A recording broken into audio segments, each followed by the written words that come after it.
we are going live. And then that's exactly what we do. And everybody's here. I can't wait to just sit back and go, I did not know that. Oh, I'm so glad that you mentioned that. I've heard about that before, because each of you brings so much into this. I was telling Helen when she arrived that I've only been thinking about aging, longevity, caregiving, or health care, anything that maybe is more prevalent in the lives of a person who is my age and beyond than it is in the typical person that it was born after I was. And so I just consider it's all aspects of aging, living. That's what I heard first. And the very first time I said, I'm doing it. I'm going live. I'm going to bring people onto the screen. The gentleman at the center lower rectangle of the screen said, I don't call it aging. I call it living.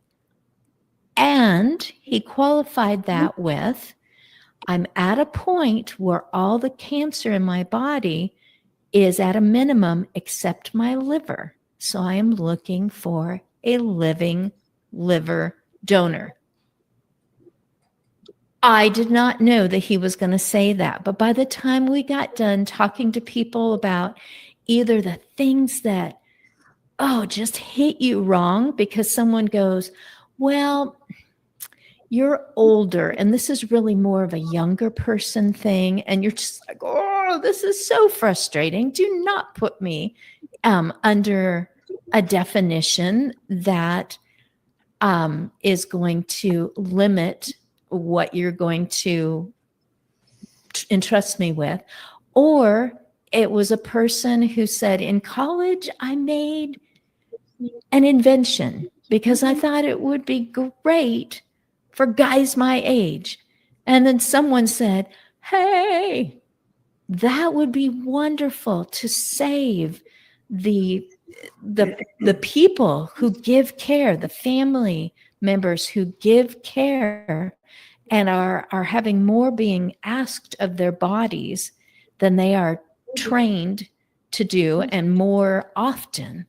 And by the time we got done talking, and there was a gentleman, I don't know if he was 10 or 20 years, born 10 or 20 years before me, who said, I'm doing a podcast. I want to talk about what I think, or podcasts, I think. Anyway, he communicates out what he thinks about life at his age and other people who are near his category. And by the time we were done, I was like, oh, I can't wait till next week. Who's going to come? Well, we're at really close to 120 weeks of this. And here's Helen and Ferdinando and Patrick carving out this hour so that you can say what you've come to share. So do any of you already know each other, or have you communicated secretly behind the scenes before this moment? No, I didn't. No, I've got two. Yep. Nope, not doing it. I wish we had. I am familiar with Midio. I hear really good things about Midio. Awesome. That's great to hear. Yeah. Oh, that is wonderful. Well, I am now feel too, like, just having prepared and read the website. Ooh, say that again. I didn't quite catch it. Oh, I'm sorry. So we were speaking over each other. This was an occasion for me to learn all about Midio, and of course, think about ways I can introduce it to the families I meet with. Great resource. Awesome. Yeah, I really appreciate that. Fantastic. You know what? She just took a sip, so I know she's a little more hydrated. She's like, oh my goodness. She said she.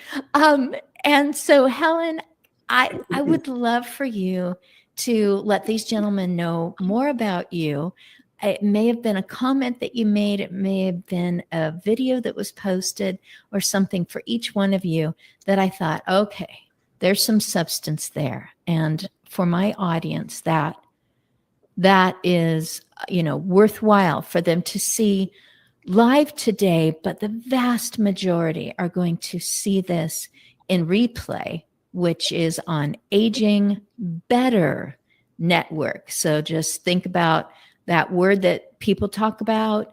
And I wouldn't say best because I don't want to use a superlative going, this is the best. And it's like, no, there are so many other resources that will serve different people different ways in different eras. And then network, because during these 120-ish episodes, well over 200 different people have networked together, and some of them come in and just greet us live when they're able to, when they can put in a comment. So I want them to have something to comment about, or a way to greet you, or to share their own perspective on what you're talking about. Helen, take it away. Tell these guys all about yourself. I'm a certified hospice and palliative care nurse. I've been working in hospice for just over 15 years, although I've been a nurse for over 30. Shows my age a little bit. So I am the host of the Heart of Hospice podcast.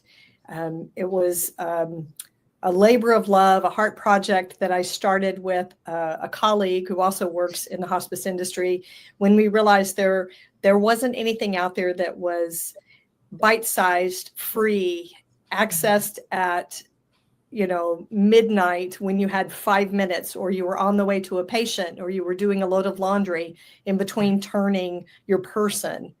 And we as hospice workers have gotten so tired of hearing, I wish I had known about that sooner. Yeah.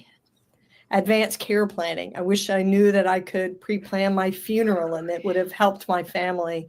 All those little things about end-of-life care. And so on the show, we're now at over 500 episodes. Amazing. We're in season 9. I talked to so many amazing people doing some incredibly valuable work. We talk about advanced care planning. In almost every single episode, we talk about grief. We talk about end-of-life care, what it should look like, how to give it, how to get it.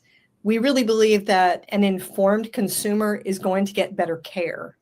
And we understand that the healthcare system is broken, including end-of-life care here in the US. But for now, we work towards reform and hope for reform, but we want people to be able to navigate the system that they have to use right now, because people are dying today. They can't wait for the system to get better before they use it. So that's a lot of the work that I do. And in hospice navigation services, I provide one-on-one support and education for people that either need to consider hospice care or they're troubleshooting hospice care that they're already receiving. So sort of a one-stop